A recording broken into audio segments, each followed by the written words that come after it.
أعوذ بالله من الشيطان الرجيم. بسم الله الرحمن الرحيم. الحمد لله الذي نور قلوب العارفين بنور معرفته وأثبت فؤاد أنبيائه وأوليائه بقصص الأنبياء والمرسلين وأكمل إيمان المسلمين والمؤمنين بولاية علي أمير المؤمنين عليه السلام.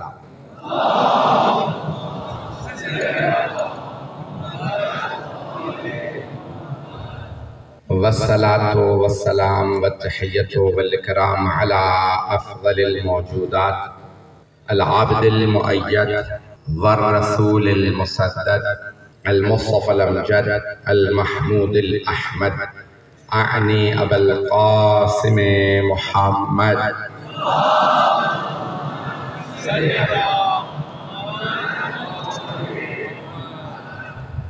وعلى روحه ونفسه وسحره ووسيه سيد الأتقياء والأصفياء مولى الموالي إمام المتقين علي بن أبي طالب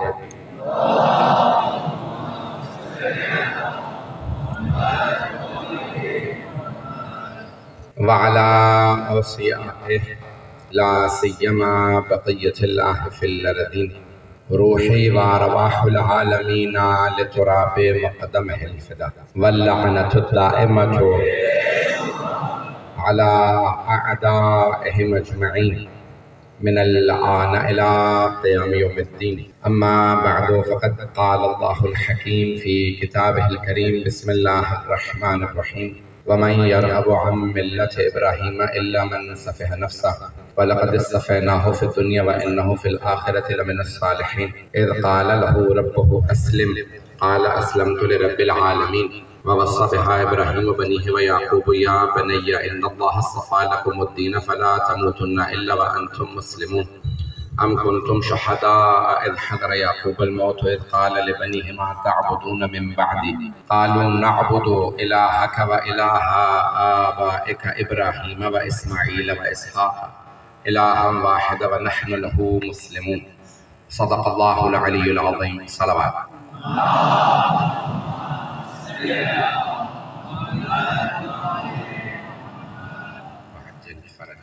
عبادت و معرفت کے عنوان سے یہ اشرا جاری ہے، سلسلے کی 7ویں مجلس ہے۔ میں نے کچھ مطالب کل پیش کیے تھے اور میں اپنے موقف پہ جو میں نے کل پیش کیا تھا ابھی بھی برقرار ہوں۔ اور پہلے تو یہ کہا گیا کہ یہ پرانا کلپ تھا، جھنڈے ابھی نہیں اتارے گئے، تو 20 سال سے تو حکومت نہیں ہے، 20 سال کا کلپ ابھی تک باقی تھا۔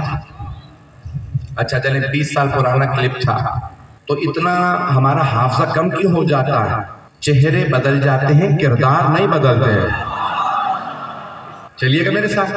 اور پھر فوراً ایک اور نیا کلپ چلا دیا گیا کہ نہیں، دوبارہ لبیک یا حسین کے جھنڈے آج لگا دیے گئے ہیں، جب اتارے ہی نہیں تھے۔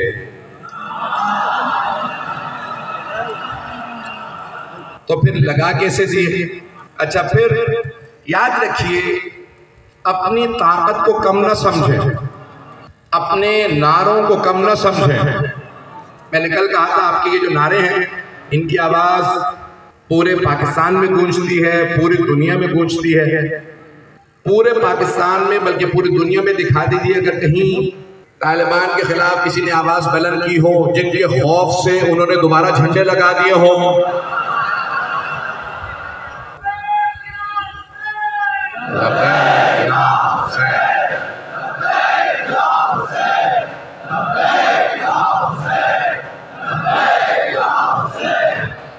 میں کچھ معروضات پیش کرنا چاہتا ہوں۔ آپ نے دیکھا میں کبھی جواب نہیں دیتا، یہ 9 سال ہو گئے مجھے پاکستان آتے ہوئے، اور میں حد الامکان کوشش کرتا ہوں کہ مجلس پڑھوں اور یہاں کے سیاسی معاملات میں مداخلت نہ کروں، سیاست سے نابلد نہیں ہوں۔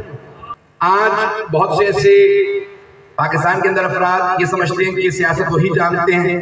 انہیں اتنا بتا دوں کہ جتنے پاکستان کے تمام شیعہ بڑے لیڈر ہیں ان سے ذاتی میرا رابطہ بھی ہے، تعلق بھی، توجہ ہے میرے ساتھ؟ ان سے ذاتی تعلق بھی ہے، واسطہ بھی ہے، اور اتنا ہی نہیں کہ صرف پاکستان میں بلکہ نجف اشرف، قم مقدس، تہران ہو، مشہد ہو، کربلا ہو، تمام کے تمام مراجع ہوں، ان کے وکلاء ہوں۔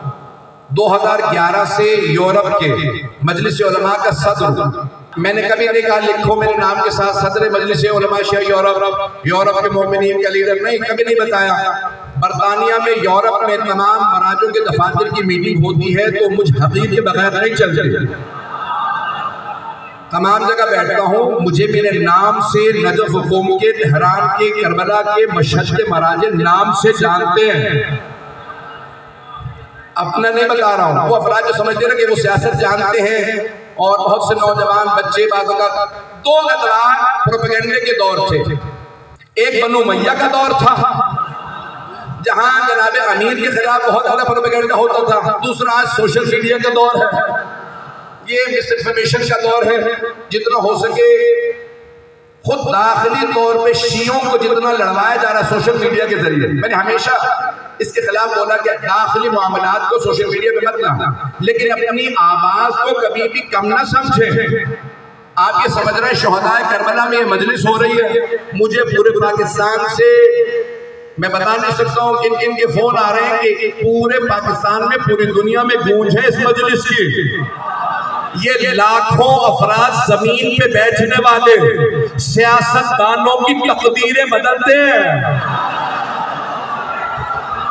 چند میں اپنے متعلق معروضات پیش کر دوں کہ بعض اوقات اگر سیاست پہ بول نہیں رہا تو ایسا نہیں ہے کہ جانتا نہیں ہوں افغانستان میں کیا ہو رہا ہے، پاکستان میں کیا ہو رہا ہے۔ پاکستان کے حوالے سے 2 باتیں سن لیجیے، کبھی کراچی کا عاشورے کا واقعہ ہو، اربعین کا واقعہ ہو، کوئٹہ کا واقعہ ہو، ہزارہ کا واقعہ ہو، کوئی واقعہ ہو، پارا چنار کا ہو، پنجاب کے کسی شہر کا ہو، انٹیریئر سندھ کے کسی گاؤں دیہات کا ہو، ہر معاملے میں پچھلے 18 سال میں اگر یورپ میں سب سے پہلی آواز آئی ہے تو مجھ حقیر کی آواز آئی ہے۔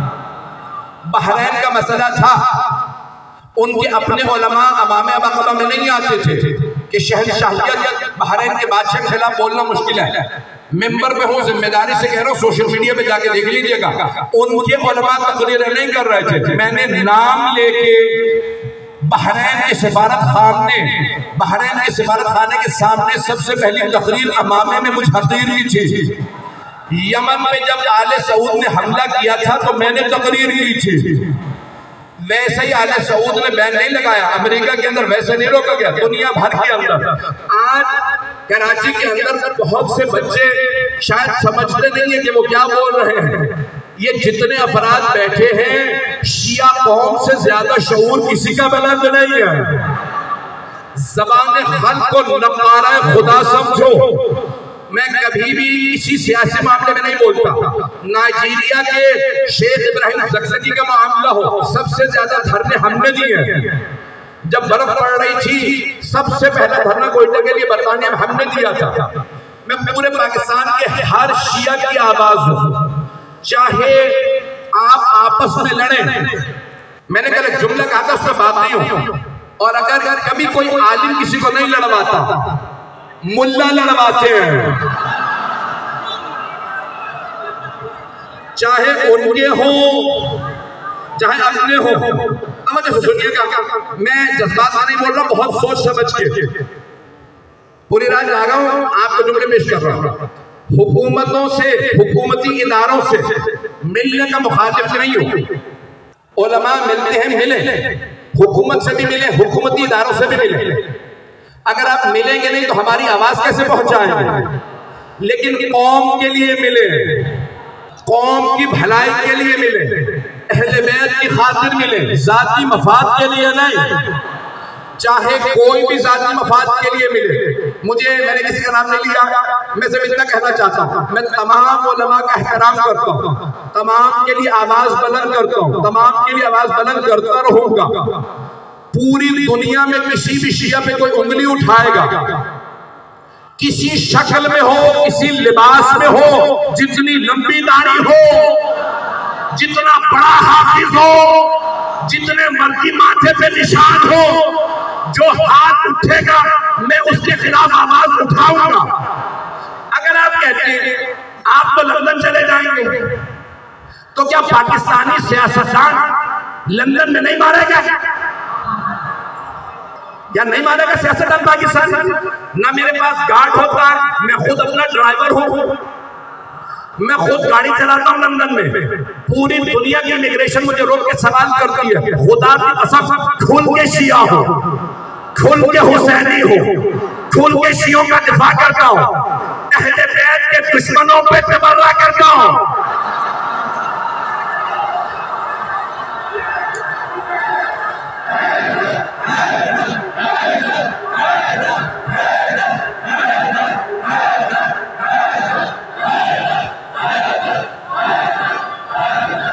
حیدری توجہ ہے میرے ساتھ جانے گرام، میں خود اعلان کر رہا ہوں، جتنا مرضی سوشل میڈیا پہ بتا دیجئے۔ ایک اور بات کہتا چلوں، تمام اہل سنت کے علماء مجھ سے ملتے ہیں، یہاں پہ بھی وہاں پہ بھی، انہیں پتا ہے میرے نظریات کیا، نہ بھی پتاؤ تو اندر والے بتا دیتے ہیں، کیسٹیں پہنچا دیتے ہیں، انہیں بھی پتا ہے میرا عقیدہ کیا ہے۔ ٹی وی پہ بھی جاؤں گا، کھل کے بیان کروں گا، منافق نہیں ہو، میں کھل کے بیان کروں گا اپنا عقیدہ۔ جتنے مرضی تاج پہنا لو، جتنے مرضی القاب لگا دو، آپ جتنے مرضی سوشل میڈیا پہ مجھ پہ پریشر بلڈ کریں، معافی مانگو فلاں کرو، نہیں تم سنیوں کو بتائیں گے، وہابیوں کو بتائیں گے، خدا کی قسم ان سب کو پتا، میں کھل کے اعلان کرتا ہوں کبھی بھی سیدہ کے دشمنوں کے خلاف بولنے میں معافی نہیں مانگوں گا۔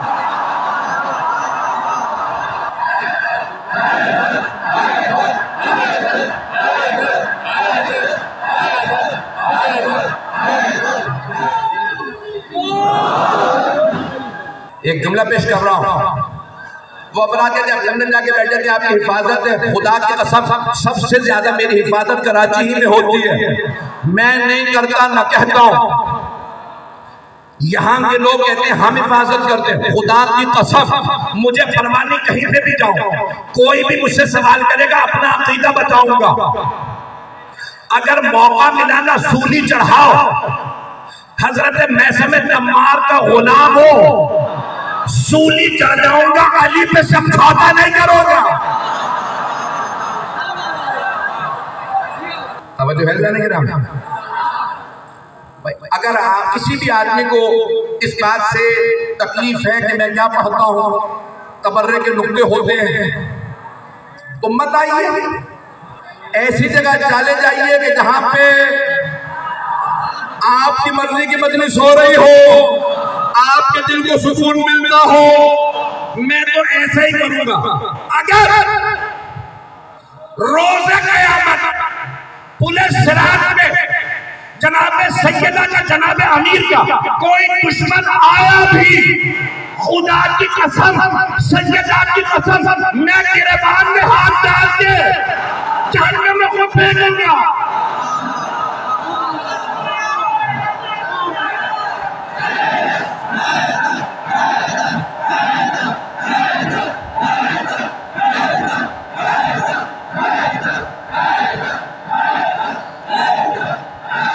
عزیزان گرامی، میں اپنا عقیدہ پیش کر رہا ہوں، مشکل آ رہی ہو، پریشانی آ رہی ہو، شترمرغ کی طرح سے ریت میں منہ ڈال کے بیٹھنے کی ضرورت نہیں ہے، جملے میں اس سے زیادہ خود پڑھ سکتا ہوں، انسان کے کچھ نہیں ہو رہا، کبوتر دیوار پہ بیٹھو، بلی کو دیکھنے کے بعد آنکھیں بند کر لے، بلی چلی نہیں جاتی۔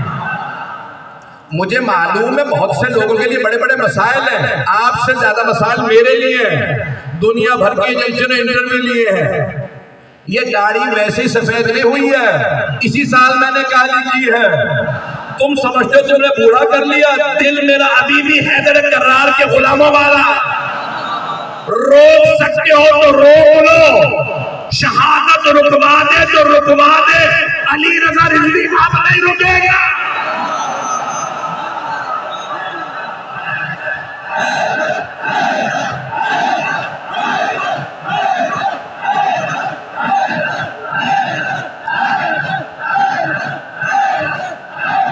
عزیزان گرامی، میری صرف اتنی درخواست ہے کہ ہم اپنے، مجھے معلوم ہے اسٹیج پہ بھی موجود ہے، باہر بھی میرے اہل سنت بھائی سب آتے ہیں، انہیں تکلیف نہیں ہے ہماری مجالس سے، اور وہ بھی جانتے ہیں مارٹن روڈ پہ بھی کل بھی مجالس میں آئے تھے، وہاں کے تمام لوگوں نے کہا کہ 95% ہمارے گھر ہیں یہاں پہ، ہم آپ سے سیکھ رہے ہیں، استفادہ کر رہے ہیں۔ وہاں کے اہل سنت نے کہا ہم سیکھ رہے ہیں، ہمیں بہت سے موضوعات نہیں معلوم تھے، میں وہاں کے حساب سے ان کے مطالب پیش کر رہا ہوں۔ مجھے خدا کی قسم پاکستان آگے کوئی پیسوں کا لالچ نہیں ہے، یہاں سے زیادہ امریکہ، برطانیہ، یورپ کے اندر مجھے خدمت کرنے کے لیے تیار ہے۔ میں جو کہہ دوں ویسے میرے لیے، میرے واقع جس طرح سے آپ محبت کرتے ہیں، خدا کی قسم میں بعض اوقات تنہائی میں روتا ہوں، بیوی میں ان تمام شیعوں کا قرضہ کبھی نہیں اتار سکتا۔ مجھے جتنی محبت دی گئی ہے، میں کبھی بھی یہاں پہ ایسا کبھی وقت نہیں آئے گا کہ میں آپ کے یا اپنے ایمان پہ سمجھوتا کروں یا اپنے ایمان کا سودا کروں، یا کسی نوجوان کی، کسی فرد کی، کسی خاندان کی میری وجہ سے جان خطرے میں پڑے، کبھی ایسا نہیں چاہوں گا، نہ کبھی ایسا کروں گا۔ لیکن یاد رکھیے گا، ہر قوم جو خوف زدہ ہو کے بیٹھ جاتی ہے، جو آدمی محلے میں ایک آدمی سے مار کھا کے بیٹھ کے رونے لگے، ہر آدمی گزرتا وہ اسے مارتا۔ تھوڑی سی دیر چلیں گے میرے ساتھ؟ میں آپ کی محبتوں کا ممنون ہوں، میں انتہائی بے حد ممنون ہوں آپ کی محبتوں کا۔ یاد رکھیے کبھی خوف زدہ نہ ہو، دشمن وہاں سر اٹھاتا ہے جہاں لوگ ڈر کے بیٹھ جاتے ہیں، اور یہ کہنا کہ اب بدل گئے ہیں، اب ایسے ہو گئے۔ بھیڑیے سے کہا کہ کیا بات ہے، شکار نہیں کر رہے آج کل؟ کیا میں نے توبہ کر لی؟ کچھ لوگ تو پہنچ گئے ہیں۔ پوچھا کیا بات ہے، شکار نہیں کر رہے؟ کیا میں نے توبہ کر لی ہے؟ دوسرا عقلمند آدمی تھا، کہ ذرا دیکھو کہیں ناخن جھڑ تو نہیں گئے، دانت کہیں ٹوٹ تو نہیں گئے۔ جب بھیڑیے کے بھی دانت ٹوٹ جائیں، ناخن جھڑ جائے تو کہتے ہیں میں نے توبہ کر لی۔ ایسی توبہ قبول نہیں ہے جو دانت ٹوٹنے پہ ہو، ناخن جھڑنے پہ ہو۔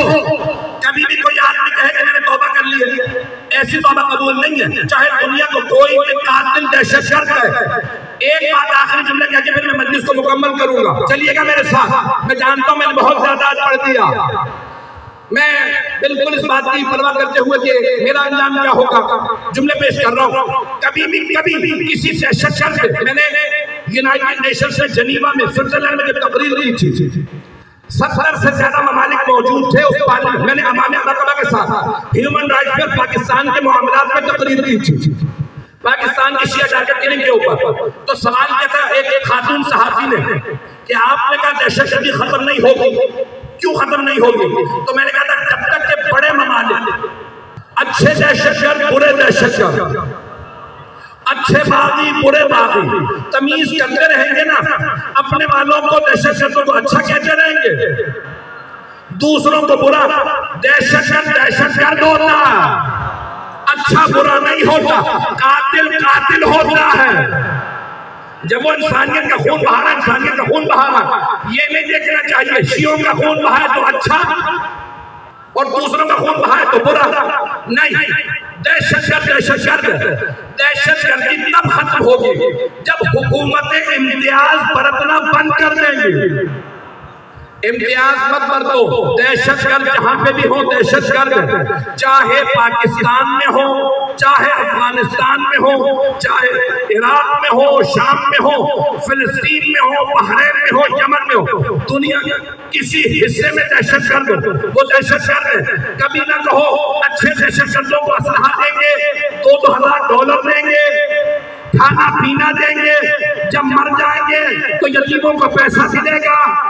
جب تک باغیوں کے خاندانوں کو پیسے دیتے رہو گے، دہشت گردوں کو پالتے رہو گے، وہ قتل کرتے رہیں گے۔ دہشت گردی پالنا بند کرو، چاہے وہ کوئی ملک ہو۔ میں نے نام نہیں لیا، میں جانتا ہوں کون کون سے ممالک ہیں، آپ کو بھی پتا، نام لے سکتا ہوں، لیے بغیر بتا رہا ہوں، آپ مجھ سے پہلے پہنچ جائیں گے۔ بڑے بڑے خائن موجود ہیں، میں نے پہلے نام لیے تھے، بڑے بڑے خائن موجود ہیں، اور آج دنیا بھر کی اسٹیبلشمنٹ جب جمع ہو جاتی ہے، اس وقت منصوبے بنائے جا رہے ہیں، قتل و غارت کروائے جائیں، پوری دنیا کے اندر کٹوا دیا جائے۔ میں نے 9 سال پہلے کہا تھا اتحاد بین المسلمین، اور اس سے زیادہ ہمیں ضرورت ہے اتحاد بین المؤمنین کی۔ ہمارے علماء ان تمام کے ساتھ اچھے انداز سے پیش آئے۔ چند جملے کہوں گا، انہیں بھی سنیے گا۔ دیکھیں، صدر اسلام میں جو مکے میں حالات تھے اس سے بدتر حالات نہیں ہے پاکستان۔ مکے میں لوگ ہر طرح کا گناہ کر رہے تھے، بیٹیوں کو زندہ دفنا رہے تھے۔ مکے سے برے حالات ہیں سب پاکستان میں؟ نہیں۔ کوئی رسول خدا جیسا ہے پاکستان میں؟ نہیں۔ رسول خدا سے کوئی عظمت نہیں۔ وہ اتنی عظمت کے ساتھ ان مکے والوں میں تبلیغ کر رہے تھے، اخلاق سے پیش آ رہے تھے، تکفیریت نہیں پھیلا رہے تھے، اپنے بیگانوں کی تقسیم نہیں کر رہے تھے۔ آج سب سے بڑا مسئلہ پوری دنیا کا اور پاکستان کا تکفیریت ہے۔ میرا نظریہ صحیح ہے، باقی سب کافر ہیں۔ جب تک یہ سوچ ختم نہیں ہوگی کبھی بھی اتحاد نہیں ہو سکتا۔ میں پڑھوں گا، جب تک تکفیریت ختم نہیں ہوگی۔ اگر تشیع میں بھی آگئے بعض افراد، میں نے کل کہا تھا ملا ہر آدمی کافر ہے، نہیں مانتا کافر نہیں تو فاسق ہے، یہ ہمارا نظریہ؟ یا پھر تم شیعہ نہیں ہو، تم ماننے والے نہیں ہو؟ چند برس پہلے آپ بھی اتنے بعمل نہیں تھے۔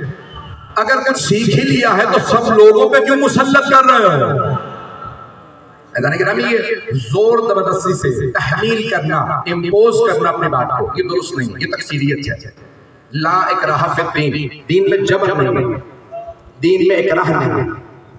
اور جہاں جبر ہو، ایک ایسی حکومت بنی جنہوں نے باقاعدہ ایک فیتہ رکھا ہوا تھا جس میں لوگوں کی داڑیاں ڈال کے دیکھتے تھے، فیتے سے پار آئی تو ٹھیک ہے، نہیں تو اسی وقت 20 کوڑے لگے۔ جب وہ حکومت گئی تو کیا ہوا؟ عزیزان گرامی، یہ کون سی شریعت ہے؟ یہ کون سے دین محمدی پہ عمل کر رہے ہیں؟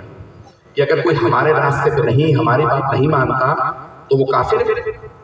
امیر المؤمنین علیہ السلام کے پاس اللہ محمد 5 منٹ اور برداشت کریں گے میری بات؟ امیر المؤمنین قریبی ترین اصحاب بیٹھے تھے، ایک خاتون سوال کرنے کے لیے آئی مسجد میں۔ اس زمانے میں مسجد خواتین کو نہیں آنے دے، اس نے پوری طرح سے حجاب بھی نہیں کیا ہوا تھا، سب نے اعتراض کیا۔ مولا نے کہا خاموش رہو، سوال مجھ سے کرنے آئی، مجھے حق ہے میں اسے ہدایت دوں۔ مولا نے اس کا اعتراض سنا، اس کی بات کو سنا، اسے ہدایت دی۔ ایک مرتبہ رونے لگی کہ یہ عالم آپ کی توہین کر رہی تھی، آپ نے اتنی مجھے عزت بخشی کہ میں سوچ رہی تھی مجھے کوڑے لگائے جائیں گے، تازیانے مارے جائیں گے۔ مولا نے کہا تم جیسی بھی ہو، جب ماننے والی ہو تو گنہگار جتنا بھی ہو امام کا کام ہے اسے ہدایت دے۔ عزیزان گرامی، ہم اس دور سے گزر رہے ہیں کہ جہاں ہمیں تحمل و برداشت پیدا کرنا ہوگا۔ آج تشیع کا سب سے بڑا مسئلہ پاکستان کے اندر اور نہیں ہے، غیر نہیں ہے، ہم خود ہیں۔ قومیات کے تمام افراد اگر اپنے انا اور اپنے انانیت کو ایک طرف رکھ دیں سارے مسائل حل ہو جائیں گے، لیکن جب کوئی کسی کو بڑا ماننے کے لیے تیار ہی نہ ہو تو مسائل بڑھیں گے۔ برداشت کیجیے گا اور تھوڑی دیر میں جب کوئی بڑا ہی نہ ہو، کچھ بڑا ماننا بھی پڑتا ہے اور کچھ بڑا بننا بھی پڑتا، کچھ بڑائی دکھائیے۔ میں پاکستان میں ایک حقیر سا خادم ہوں، مجھے جو کہہ دیجیے گا میں خدمت کروں گا۔ خدا کی قسم مجھے پاکستان میں لیڈر بن کے آنے کا کوئی نہ شوق ہے، نہ تمنا ہے، نہ آرزو ہے، نہ کوئی ایسا خواب دیکھا۔ خادم ہوں، آتا رہوں گا، ممبر کی خدمت کرتا رہوں گا، جہاں پابندیاں لگی جہاں پہ بھی رہا، زندگی میں مجھے مجلس پڑھنی ہے، جیسے پڑھتا ہوں ویسے پڑھوں گا۔ یہ زبان جناب سیدہ کی امانت ہے، اگر کبھی جناب سیدہ اور ان کے اولاد کے خلاف استعمال ہو تو آج فالج گر جائے، اور اگر ان کے حق میں استعمال ہو تو جب تک چلتی ہے چلتی رہے۔ مجھے تب تک اللہ زندگی دے جب تک کہ جناب سیدہ اور ان کی آل کا تذکرہ کرتا رہو، اور جہاں ان کے حق میں استعمال نہ ہو تو پھر استعمال نہ ہو۔ یہ زبان گونگی ہو جائے مجھے پرواہ نہیں ہے، مجھے صرف اور صرف جناب سیدہ کا دفاع کرنا، ان کی آل کا دفاع کرنا۔ تشیع ہر جگہ متحد رہے، جتنے بھی داخلی پروپیگنڈے ہوں ان سب کو روکے۔ جب تک ہم متحد نہیں ہوں گے، آج اگر مجھے کئی لوگوں نے، کئی علماء نے میسج بھیجے، طالبان فارسی میں خود سے کہہ رہے ہیں ہم شیعوں کے مخالف نہیں ہیں۔ آپ کل تک تو کچھ نہیں کہہ رہے تھے، آج صبح سب نے کیوں بیان دینا شروع کیے؟ طالبان کے بڑے بڑے علماء نے بیان دیا، تو کوئی اثر ہے نا اس مجلس کا؟ اگر مجلسوں کا اثر نہیں تو وہ کیوں کہہ رہے ہیں ہم شیعوں کے مخالف نہیں؟ میں آپ تمام طالبات کی طرف سے، ان تمام شیعوں کی طرف سے، تمام طالبان کے علماء کو، تمام طالبان کو میں کہتا ہوں، اگر آپ سچے ہیں کہ ہم شیعوں کا خون نہیں بہائیں گے تو میں اعلان کرتا ہوں ہماری طرف سے کبھی تمہیں نقصان نہیں پہنچے گا، نہ ہم تمہیں نماز سے روکیں گے نہ قرآن سے روکیں گے، تو خون بہانے سے آپ خون نہیں بہائیں گے تو ہم آپ کے دشمن نہیں ہیں۔ آپ نے بیان دیا، یہ کل تک نہیں تھا، یہ آج آیا ہے۔ اگر آپ یقین دہانی کراتے ہیں تو ہم کسی کے دشمن ہیں۔ پوری دنیا کے اندر ہم سب کو دعوت دیتے ہیں کہ کہیں پہ بھی ہوں، ہم سب کو دعوت دیتے ہیں دہشت گردی بند کر دو۔ اور یہ جتنے بھی دنیا کے بڑے بڑے ممالک دہشت گرد پال رہے ہیں، ایک ایسا ملک ہے جس نے دنیا میں 100 سے زیادہ دہشت گرد تنظیمیں بنا رکھی ہیں، اور ابھی وہ پاکستان میں دوبارہ دہشت گردی کروانا چاہتا ہے، اور بہت سے ممالک ہیں جو پیسے لگا رہے ہیں۔ اگر آپ کہہ دیں کہ ہاں ٹھیک ہے جو ہوتا ہے ویٹ اینڈ سی، وقت گزرنے تو پھر دیکھی جائے گی، نہیں، میں نے بار بار انتظامیہ کو، حکومت کو صرف پیغام دیا، تماشبین نہ بنیے گا، خدا ہمارے ساتھ بہت ظلم ہو چکا ہے۔ تشیع کے اگر خدا نہ کرے دوبارہ کوئی ہمارے خلاف ہتھیار اٹھاتا ہے تو حکومت تماشبین نہ بنے، حکومت اقدام کرے، فوراً تمام دہشت گردوں کے خلاف اقدام کرے۔ آج سکھر میں کسی بھی مقام پہ اگر کوئی بھی بات ہو رہی ہے تو ہم تمام مومنین سے کہیں گے صبر و تحمل کے ساتھ رہیں، اور تمام انتظامیہ سے کہیں گے کہ شیعوں کو سیکورٹی فراہم کریں۔ ہم بھی اتنے ہی پاکستانی ہیں جتنے تمام یہاں پہ دوسرے بسنے والے، ہمارا بھی خون اتنا ہی سرخ ہے جتنا تمام اور پاکستانیوں کا۔ پہلے ہمیشہ کسی کو درندہ بنا کے پیش کیا جاتا ہے، پھر اس کے قتل کو آسان بنا دیا جاتا ہے، یہ ایسے ہیں یہ ویسے ہیں، ان کا خون بہانا جائز ہے۔ پہلے ڈیمونائز کیا جاتا ہے، درندہ پیش کیا جاتا ہے بنا کے، اور پھر کہتے ہیں جتنا مرضی کو قتل کر دو، ان کی گھر کی خواتین تمہارے لیے مباح ہیں، جائز ہیں، ان کے مردوں کو قتل کر دو، ان کے بچوں کو غلام بنا لو۔ یہ تب ہوتا ہے جب پہلے کسی کو کہہ دیا جائے کہ یہ انسان نہیں ہے، یہ تمہارے جیسا نہیں ہے، پھر یہ سب چیزیں جواز نکلتے ہیں، فتوے نکلتے ہیں۔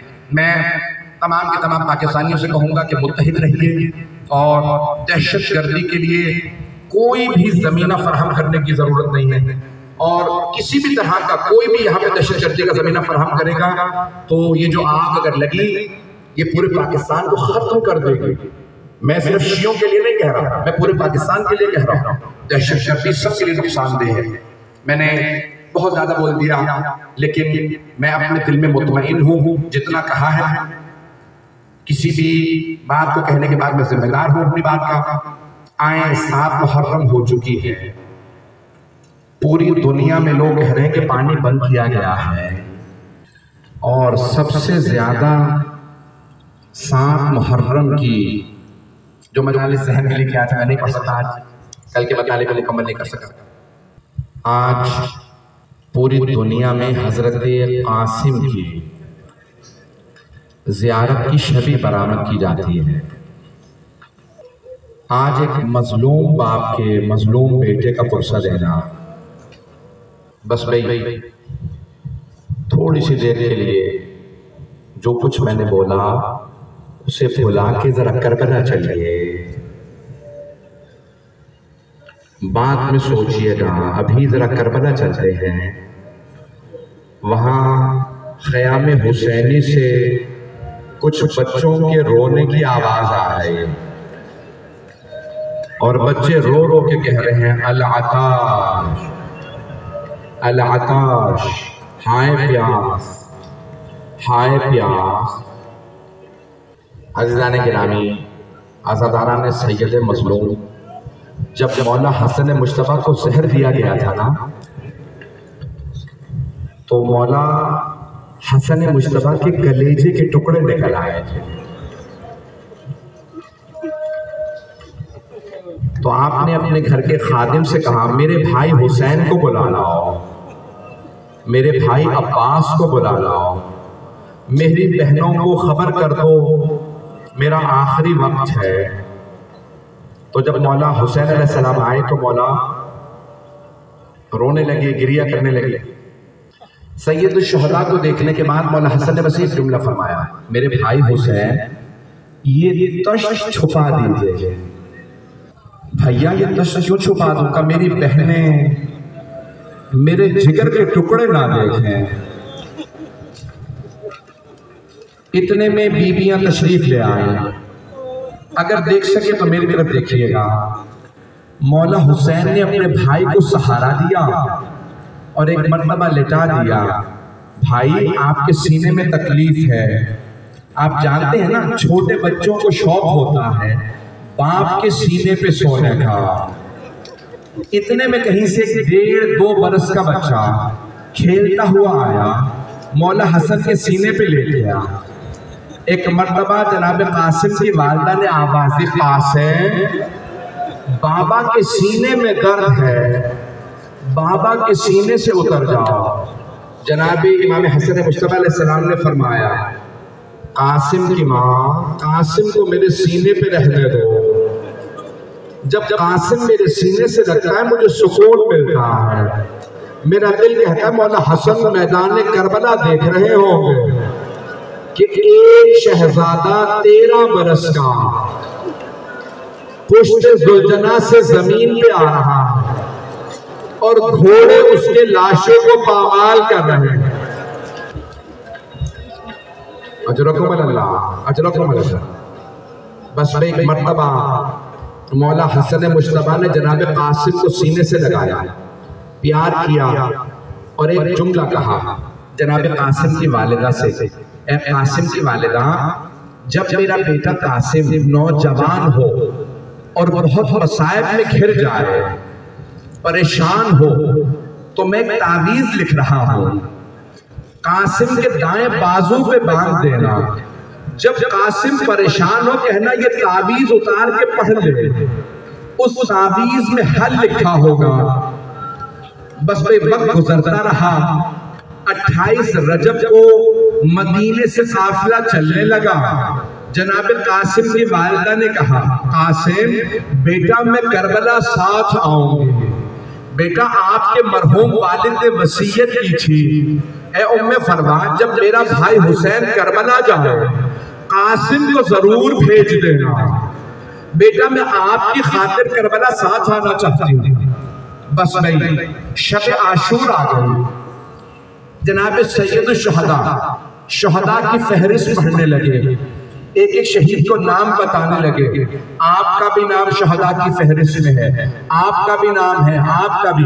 ابھی جناب قاسم کا نام نہیں آیا تھا، جناب قاسم کھڑے ہو گئے کہ چچا جان، امو جان، کیا میرا نام شہداء کی فہرست میں نہیں ہے؟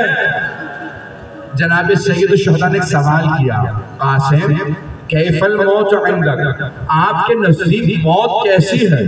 کہ احلی من الاسال، چچا جان اگر آپ پہ قربان ہونے کا نام موت ہے تو شہد سے زیادہ میٹھی ہے۔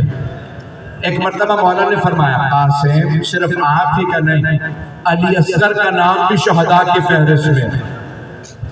جناب قاسم بڑے غیور تھے، جیسے سنا جناب علی اصغر کا نام بھی شہداء کی فہرست میں۔ ایک مرتبہ حسن مجتبیٰ کا خون تھا کہ چچا جان کیا یہ اشقیاء خیموں میں آ جائیں گے؟ کیا نہیں قاسم، میں علی اصغر کو ہاتھوں پہ میدان میں لے جاؤں گا، میں کہوں گا مولا جناب قاسم کو بتا دیجئے قاسم یہ اشقیاء خیموں میں آ جائیں گے، آپ کی پھپھیوں کے خیموں کو آگ لگا دیں گے، کبھی بیویاں اس خیمے سے اس خیمے میں۔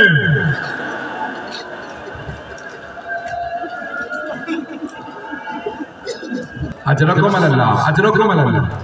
بس بھئی رونے میں بخل نہ کیجئے گا، آج ایک ایسے امام کو ان کے بیٹے کا پرسہ دینا ہے کہ تاریخ میں بس ایک تابوت ہے جو گھر سے گیا پھر گھر واپس آ گیا، ابھی جناب زینب دروازے ہی پہ کھڑی تھی کہ مولا حسن کا تابوت واپس آ گیا. بی بی چھوٹے چھوٹے بچوں کے ساتھ کھڑی تھی, بچوں کے سروں پہ ہاتھ رکھ کے کہہ رہی تھی اے یتیمان حسن. اتنے میں تابوت آیا. جب تابوت آیا نا, جاتے میں اور رنگ تھا, کفن سفید تھا, جب واپس آیا تو کفن سرخ تھا. جناب زینب نے ایک ایک تیر نکالا اور کہا اماں آپ نے چکیاں پیس کے پالا تھا. اجرکم اللہ, اجرکم اللہ. بس بھئی 5 سے 10 منٹ کی زحمت دوں گا. اجرکم اللہ. آج کوئی رونے میں بخل نہ کرے. ایک مرتبہ جناب قاسم آئے مولا حسین کے پاس. چچا جان اجازت ہے, میں شہادت کے لیے جانا چاہتا ہوں. کہا قاسم آپ میرے مرحوم بھائی کی نشانی ہیں, جب بھی میں بھائی کی زیارت کرنا چاہتا ہوں قاسم میں آپ کے چہرے کو دیکھ لیتا ہوں. قاسم آپ میرے مرحوم بھائی کی نشانی ہیں. آپ جانتے ہیں نا بیوہ خاتون اپنے یتیم بچے کے رونے کو پہچانتی ہے. ایک مرتبہ جناب ام فروہ کے کانوں میں کسی بچے کے رونے کی آواز آئی. جناب ام فروہ نے کہا جناب زینب سے بی بی یہ آواز مجھے قاسم کی معلوم ہوتی ہے. ایک مرتبہ بی بی نے خیمے کا پردہ اٹھایا, دیکھا ایک بچہ اپنا ماتھا گھٹنوں پہ رکھ کے بیٹھا رو رہا. جناب ام فروہ نے پوچھا قاسم کیا بات ہے, بیٹا کیوں اتنا رو رہے ہیں؟ کہا اماں چچا مجھے اجازت نہیں دے رہے, جنگ کی اجازت نہیں دے رہے. ایک مرتبہ جناب ام فروہ نے کہا قاسم اپنے بازو سے تعویذ اتارو. آپ کے بابا نے کہا تھا تعویذ میں حل ہے. جناب قاسم نے تعویذ کھولا. امام حسن مجتبیٰ کی تحریر تھی, جملہ لکھا تھا یا بنیا قاسم, اے میرے نخت جگر قاسم, اذا وجدت امک الحسین, اے میرے قاسم اگر آپ اپنے چچا حسین کو تنہا دیکھیں کہ میرا بھائی غریب ہے, مظلوم ہے, پیاسا ہے, تو آپ اپنی جان قربان کرنے میں دریغ نہ کیجئے گا. جناب قاسم نے آنسو صاف کیے, خوشی خوشی چچا کے پاس آئے. کہ چچا جان اب آپ مجھے روک نہیں سکیں گے. چچا جان دیکھیں میرے بابا نے کیا لکھا. مولا حسین نے تحریر لی, خط کو چوما, آنکھوں سے لگایا, مدینے کا رخ کیا, رو کے کہا میرے بھائی آپ نے مجھے غربت میں یاد رکھا, جب میں تنہا رہ گیا میرا کوئی نہیں رہا. اے میرے بھائی حسن آپ نے مجھے یاد رکھا.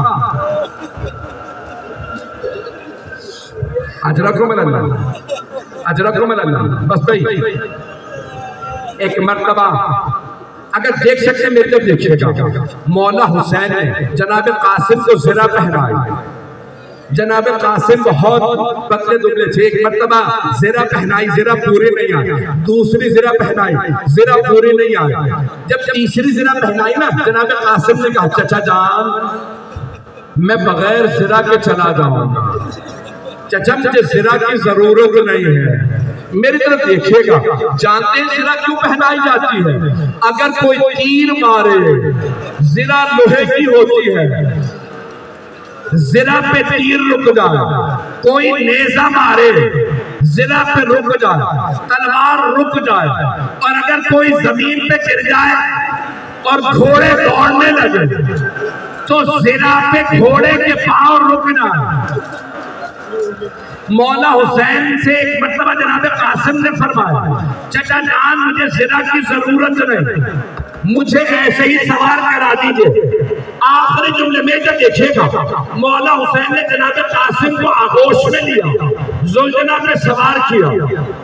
ازرق نامی پہلوان تھا, اس ملعون نے 1000 کا ایک شمار ہوتا تھا. عمر سعد نے کہا ازرق قاسم کو مار دے, یہ علی کا پوتا. اس نے کہا نہیں میرا بیٹا اسے مارے گا. اپنے بیٹے سے کہا, وہ بھی پہلوان تھا, کہا جا کے علی کے پوتے قاسم کو مار دے.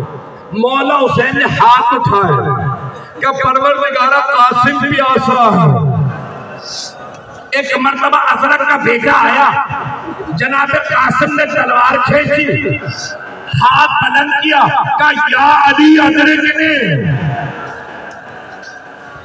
اس کے دو ٹکڑے کر دیے۔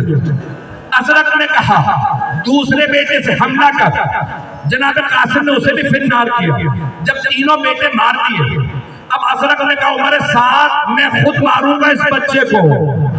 ایک مرتبہ اس نے تلوار کھینچی، جب وہ چلا نا، جناب سید الشہداء نے کہا پروردگارا وہ 1000 کا ایک ہے، میرا قاسم بڑا پیاسا ہے، 13 برس کا بچہ ہے۔